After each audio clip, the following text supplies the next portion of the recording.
An offering, what you offered, sacrifices you made in order to thank Hashem or to atone for mistakes, to make up for mistakes. You should remember flour offerings that you brought, they were matzahs. You know, a matzah they brought to the temple was this thick, ilanit. The matzahs were not like we eat on Pesach. They were thick like this. And they were like a boat, like a barge on two ends. They stood up like that. And your burnt offerings, they should be graciously accepted, and Hashem should give you your heart's requests, and your good resolutions. You decide to be better, He should help you that you should be better. So then we will rejoice in the Geula, in your redemption. V'shem Adonai and V'shem Eloheinu Nidga will raise the banner of Hashem on high.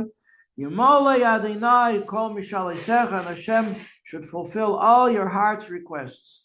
Ata Yodaiti, King David says, now I know, Ki Yeshia Adonai Mashiach, that Hashem saves His anointed one, His anointed king. Yanehu Mishmei Kodshe answers him from His holy heavens. The Gevures with might, Yeshav, salvation, Yamine from His right hand. Our enemies come with chariots, with vehicles of war, with cavalry, men on horsemen. We come with the name of God on our lips. They stumbled and fell. We stood up and we're stalwart, we're still standing. Hashem should answer us. He's our king on the day that we call. We're doing Tanya. Tanya is Panemius Torah. What does that mean? It's the inner life in the Torah. Tanya is life. Hasidus is life. Everything has a body and a soul. The soul is the life. Person passes out, no life in the body. The body just lies there. Oh.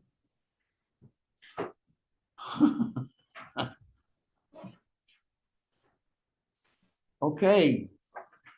So now we're starting a new chapter. We learned in chapter 7 about Teshuvah. Teshuvah is how many stages? When a person realizes that they found themselves all of a sudden in a desert. It's dry and barren. There's no water. And he doesn't know if he's going to get out to the other side even. Spiritually. And he yearns, or like the case we actually described of a young man who married a girl from the Machon, and he described how he found himself on some drug experience in total darkness. Total darkness. It weighed, like it says in the plagues of Egypt, the plague itself was physical. They could feel it. They couldn't stand up. And if they were already standing up, they couldn't sit down. And he felt this darkness was resting upon him, was heavy. He panicked. He thought, is this it for the rest of my existence? Is this where I have to stay? And he saw in the distance a light, and he focused on that light. He just kept thinking of it. So when a person realizes he's in the straits like that, he cries out to Hashem to save him. A person in such condition cries out to Hashem to be saved. That's what happened to him. And when he came to, he was in a taxi. He realized, he called his best friend. He said, he had to go before a court in heaven, a heavenly court. And they told him, listen, young man, where do you want to be? Do you want to be like it here? Or do you want to go back to where you were? He says, here. He said, okay, well, if you want to stay here, you have to take on yourself that you're going to learn Torah and you're going to do good deeds, mitzvahs. He says, okay, I'll do it. And he woke up. He takes out his cell phone. He calls his best friend. He says, quick, I must put on tefillin. His friend says, it's Pesach. We don't put tefillin on Pesach. He didn't even know it was Passover.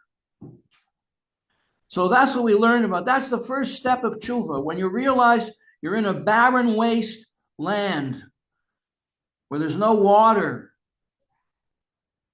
no hope of survival spiritually, and you realize I must get out of here, and you realize that there's only one way: seminary.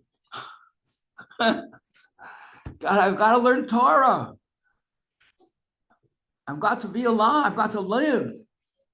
Okay. How deep is that desire? That desire is called tshuva. There's a superficial kind of tshuva. It helps a little. There's a deeper tshuva. It helps a lot more. There's an even deeper tshuva which would bring you to the point that you didn't do anything wrong. You become a completely different person. Neutral. You're not carrying a bag of sin on your shoulders anymore. You're clean. Almost. But there's still some things that still have to be cleaned up. So you go even deeper. You do a deeper tshuva. A deeper feeling that you want to be pure and you want to be clean and you want to be good. Well, that can make the things that are just neutral into achievements. They become motivation for good. But motivation, doing good, there's basic levels of doing good and there's better levels of good. Good is good, but better is better. And then there's even better. Then there's doing things because you're afraid. Who knows? Maybe I'll go back to that dark place, not realizing it. I'll slip and slide all the way down. So that's fear. I don't want to go there anymore. I know. I'm afraid. Terrifying experience. That's serving God out of fear. But then there's more. There's much more. There's serving God out of love. Because I want to be in that place of light. You understand? And then there's levels and levels. There's infinite levels. Ilanit, little tree. There's infinite levels because you have so many branches of your personality. And you want to do tshuva with every branch. And every leaf. And every fruit. And every thought and every word and every action and every look. That's called tshuva. That's what we learned about in chapter 7. And we learned even in such a case where a person does sins that cannot be corrected. What kind of sin? You can correct everything, but with tshuva. What can the sages ask, what kind of sin can you not correct? And they say if a person has a love affair that's against the Torah, like if a person is a Kohen, he marries a divorcee, the Torah says you're not allowed.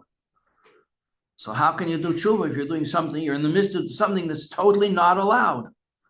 So I'm going into a bank, I'm robbing a bank, but I want to be good. Just I'm robbing a bank. Doesn't go. Doesn't work. So they give an example. If a person has an illegitimate child. What do you mean illegitimate? Like if a person marries somebody else's wife. Oh, you know what happened? After the war, people lost track of their families and identities and so on. And there were cases, unfortunately, where small children did not know their family, they were adopted, whatever, and through on their career through life, they meet someone and they strike it off beautifully. They get along wonderfully. They seem to understand each other, and they get married. And then That was before DNA. You find out they're brother and sister. Oy vey. Right. Horror story. It's a horror story.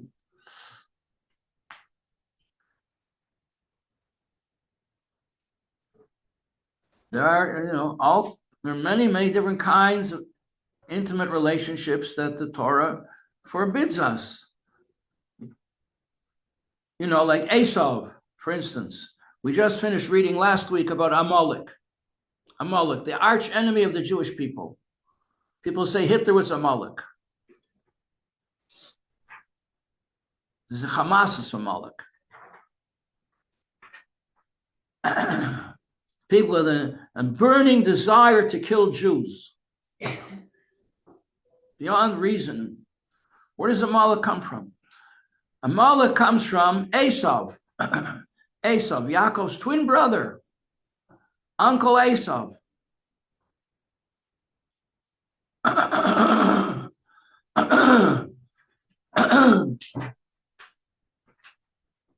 Uncle Esau had a son called Eliphaz. That was his oldest son. Eliphaz had a concubine. That's like a girlfriend. And her name was Timnah.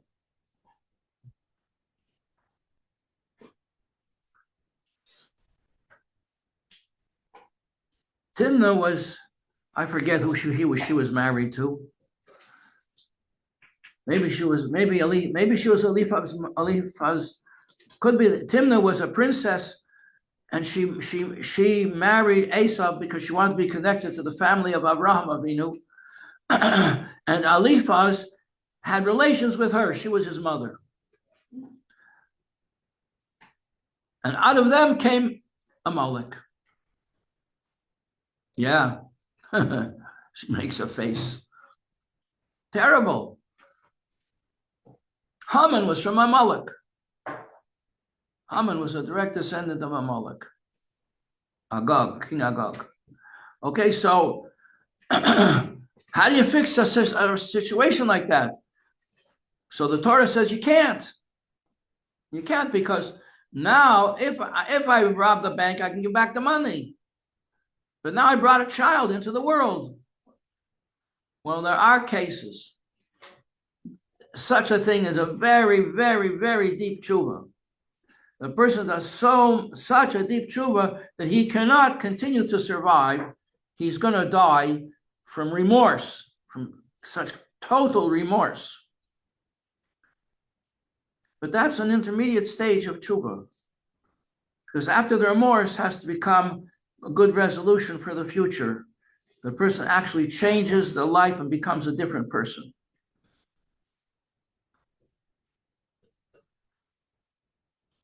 But I have read a famous story of the Mittler Rebbe, of a certain chassid who was an apostate. He renounced Judaism. He became a minister with the non-Jewish nobility in the government. And then, because of circumstances, you might say engineered by the Alter Rebbe, after the Alter Rebbe had passed away, passed on, this person had a very lofty soul, but he'd fallen very low. And through these circumstances, which I'm not going to describe now because it's a long story, he did tshuva, but he couldn't live with himself. Once he had done tshuva and he knew that Hashem is emes, and and Hashem is light, and he was in darkness, he was in total darkness, like this guy mentioned to you earlier. He just fell ill, he couldn't survive. And what happened? There was an accident. He didn't make the accident happen, but there was an accident. He wasn't involved. His wife and child were killed in this accident. And they came to the Mittler Rebbe and said, what should we do? If we tell him, it could kill him. The Alter Rebbe said, go whisper in his ear that tell him. It meant to him his tshuva had been accepted. Hashem fixed the situation. Because that's what we've been learning in chapter 7, about levels and levels of tshuva. That returns the energy with which you did a sin to its source in godliness. The sinful energy becomes converted into an inspiration to do good. Chapter 8. Okay. Everybody have Tanya, chapter 8? Iska, do you understand me when I speak English? Yes? Better than I understand you when you speak Hebrew?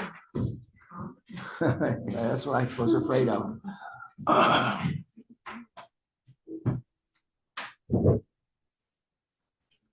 Iska, I hope some of your friends here will take notes.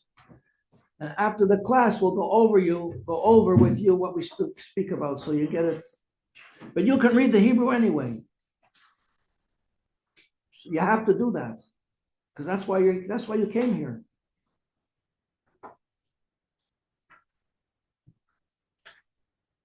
Now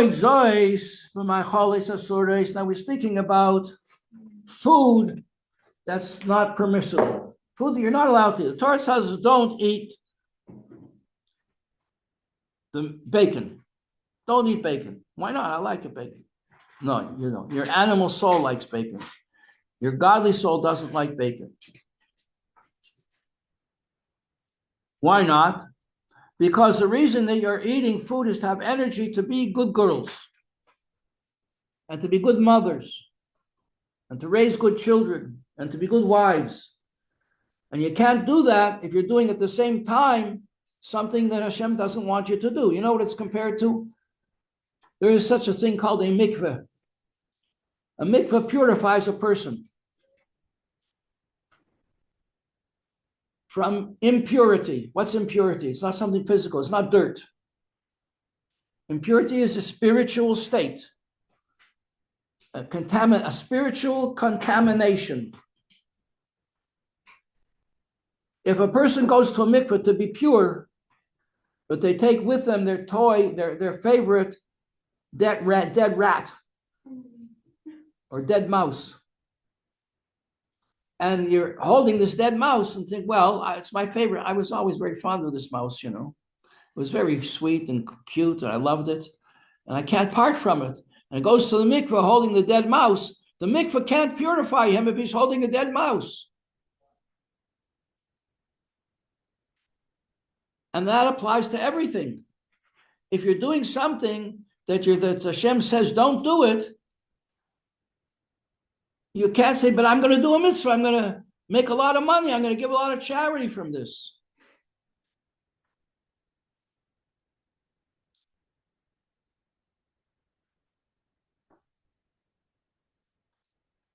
So that's what it means for forbidden food. When Hashem tells us don't eat something, it's not that he wants to make our life miserable, but I like bacon. I had a father once on the phone who was screaming, "What did you do to my son?" I said, "What did I do? What did I do?" He says, "He won't eat with us anymore." I said, "But there's lots of good restaurants, kosher restaurants, Chinese food, all kinds of stuff, pizza." He says, "I want to eat lobster." He yelled at me.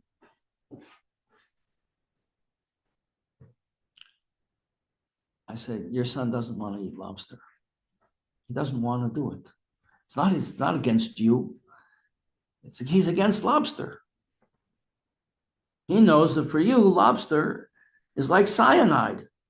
He doesn't want you to eat cyanide because it's asur. The word asur we learned means tied down. You can't elevate it. You can't take the energy from food that's asur and elevate it back to its source, because the directions on the Xerox machine say you can't do it. The machine won't do it. You can have all the desires in the world to do something good, but you can't do it with this. It's tied down. The word asur, this means tied down. You understand this? Asur lebeit asurim. It's in jail. Who's the jailer? The jailer is called Klippus, or he's called the Yetzer Hara, or he's called the Koiches HaChitzoniim, the external forces of evil. You know, there are people that go into witchcraft. It gives them a sense of power. They do that. You know what they do? They make dolls. You've read about it, I'm sure. Make dolls, they stick pins in dolls. They make a doll of someone they don't like and they stick pins in the guy. They do things. I remember in my early days, you know, before I kept Shabbos. So I saw a movie once, and they portrayed it in the movie. This group of people, they used to. We're not allowed to eat blood. Blood is the life of an animal. We are not allowed to mix our life with the life of an animal. That's why we have to take the blood out of any animal, kosher animal, we want to eat it.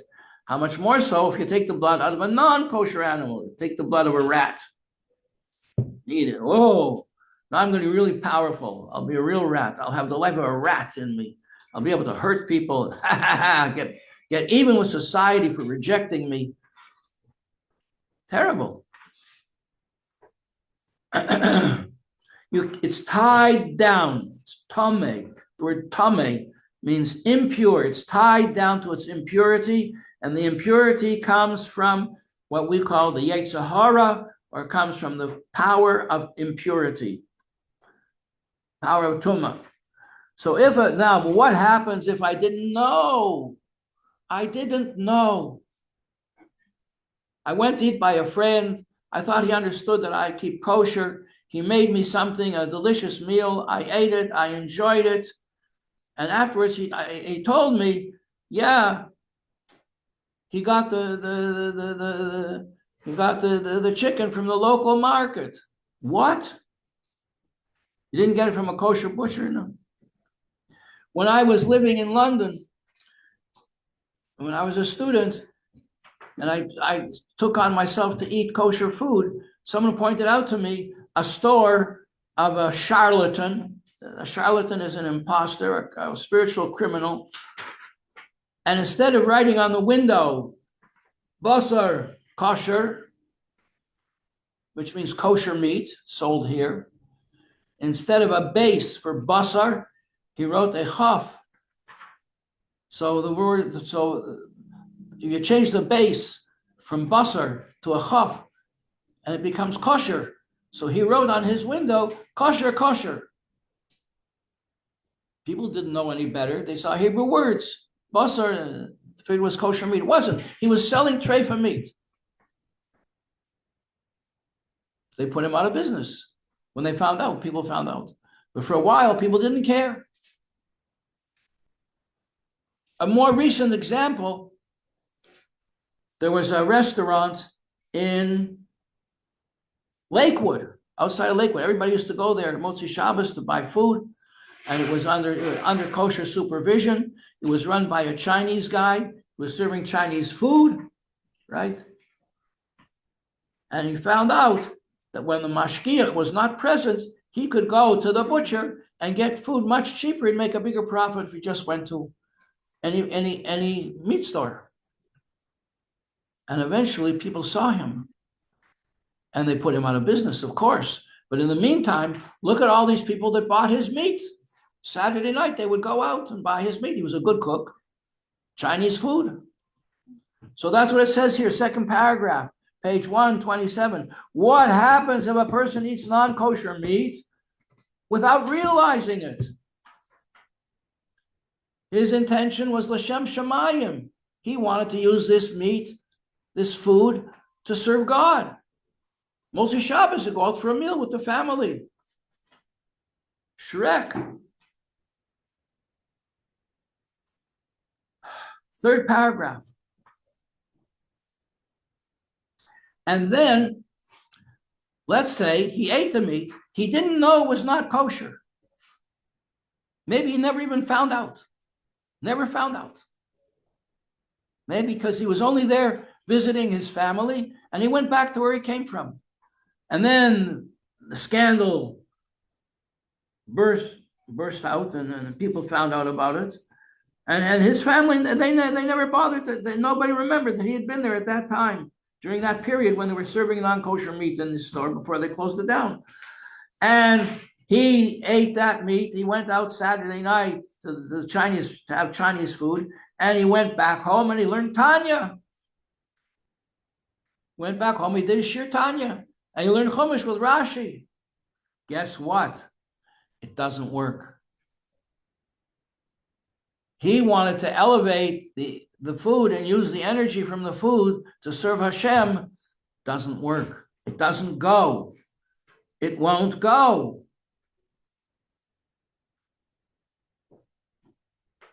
Olive oil is a very, very good substance, right? But you can't put it in the car radiator. It's not good. The car is not going to work with olive oil. You have to put water in the radiator, not olive oil. So similarly, you have to eat kosher food, because non-kosher food cannot be elevated. It's in the clutches. It's held down by the extraneous forces which have created it, which are its source of life. It's not that the extraneous forces sit there brewing non-kosher food. The Torah tells us these are things don't eat. Don't go around eating any old mushroom that you find growing. It may be poison. As ein achayis, so the energy that's in the food, oila, it cannot go up, mislabeshes, and then become, the energy cannot become enclosed in the words of Torah that you say, no matter how intense you concentrate. No matter how much you love Hashem, you cannot take the energy from that non-kosher food and return it to Hashem. Hashem says, not here. This energy cannot come in here. You don't have the password. Incorrect password. Forgot my password.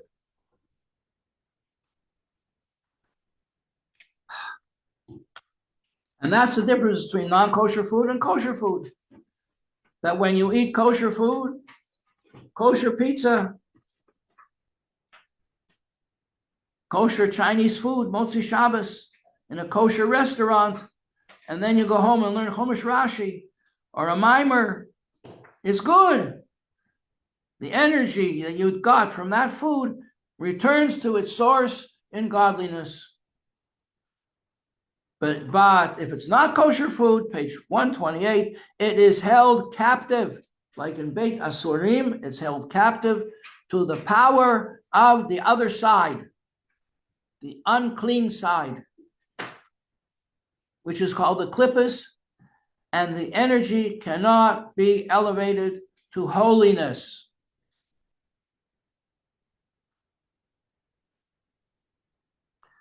And you say, okay, I understand. If it's a mitzvah of the Torah, I'm not allowed to have milk and meat. According to the Torah, it's a clear verse in the Torah, do not have milk and meat together. Do not have a cheeseburger.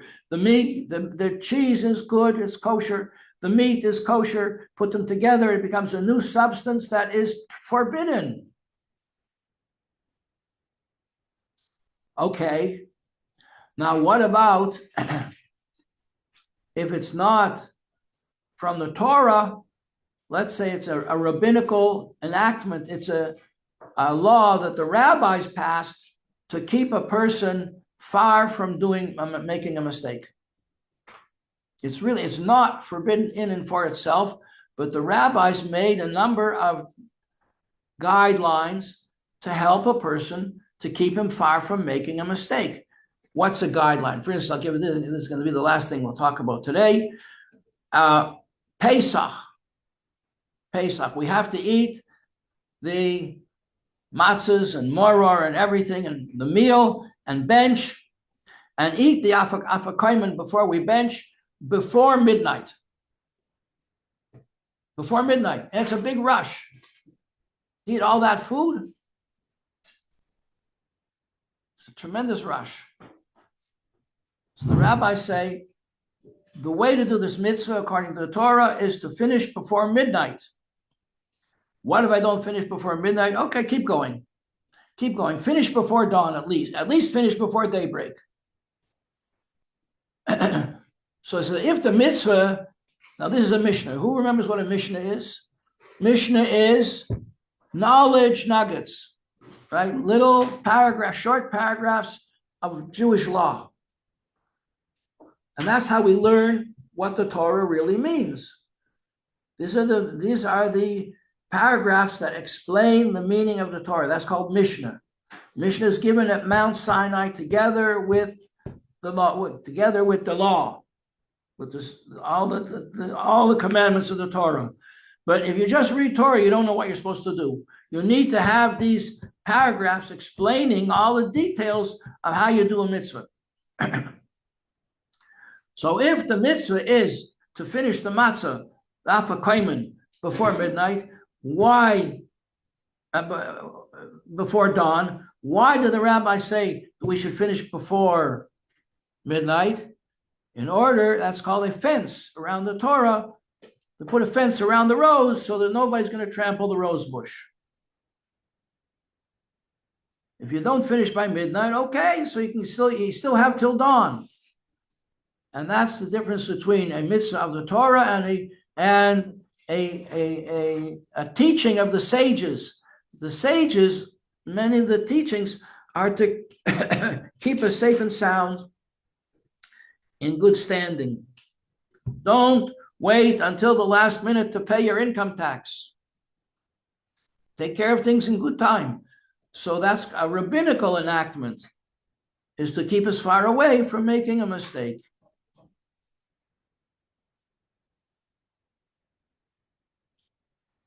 And he's just going to include that's the idea. So what he's saying here is, even if the mistake that you made was a mistake concerning a rabbinical enactment, one of these additional teachings of the rabbis to keep us on the straight and narrow, not actually the mitzvah itself, it's a preparation or a safeguard to do them. It's like having your brakes checked, having your oil changed regularly. Don't drive the car if there's no gas in the tank. The gas says you're below level, you've got a few more miles left to go. Don't go there, fill up quickly while you still can. You understand? These are enactments of the rabbis. What happens if I transgress one of the rabbinical teachings, which are meant to keep my life clean? Well, if it's a clear enactment, then you have to do tshuva on it.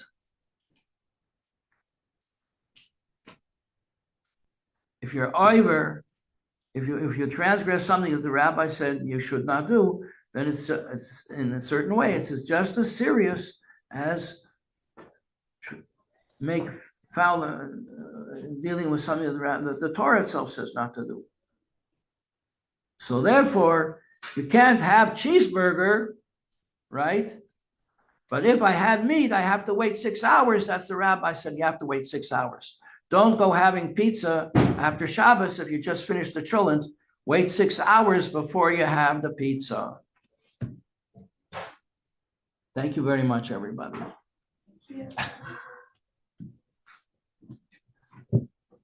And remember to say a bracha acharona. A bracha acharona is Hebrew for a blessing after you eat.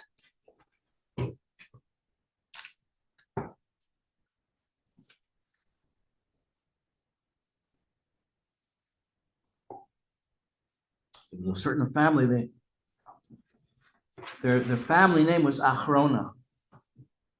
They had a daughter, they called her Bracha.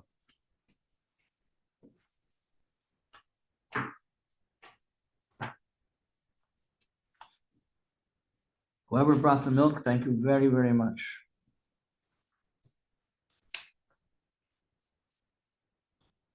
Harvest, mincha, blessings. Here we go. Baruch atah Adonai Eloheinu melech haolam Boy, the Pasha is Rabbi Pape on Alcon, if you ever watch a video of a Farbrengen, at the end of the Farbrengen, the Rebbe says, whoever needs to make a bracha achrena will surely make a bracha achrena. And then he takes a siddur, he opens a siddur, and he says a bracha in the siddur. The Rebbe surely knew that bracha by heart, but he said it in a siddur. We can learn from that.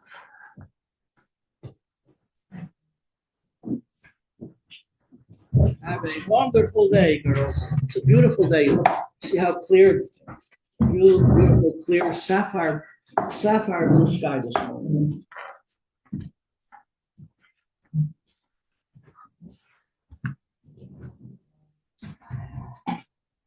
Thank you so much.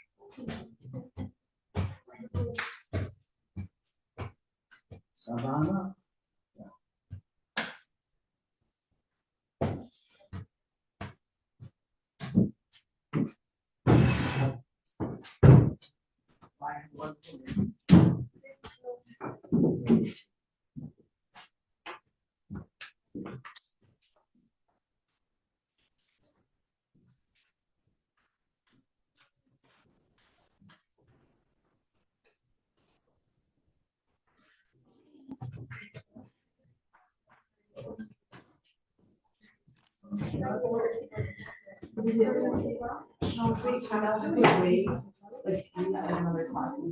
Yeah, so right now we have, 10 o'clock. Okay. And after 10 o'clock, we have a 30-minute break. We're going to like, we stop and like, do a walk. And then we have 3 more classes. And then we will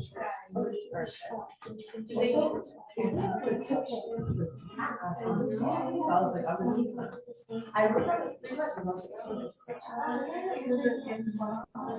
Okay. So I think that's a harder time hearing them, but yeah, totally. Yeah, I'm really yeah.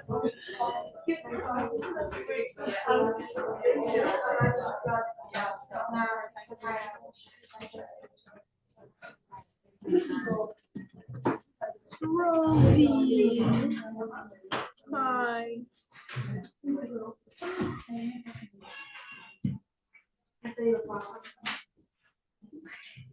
Io poco sto vedendo. Io poco se ne vedo. E dovevo capire di questo qui. Good morning, Sammy. Good to have you back. That was last week.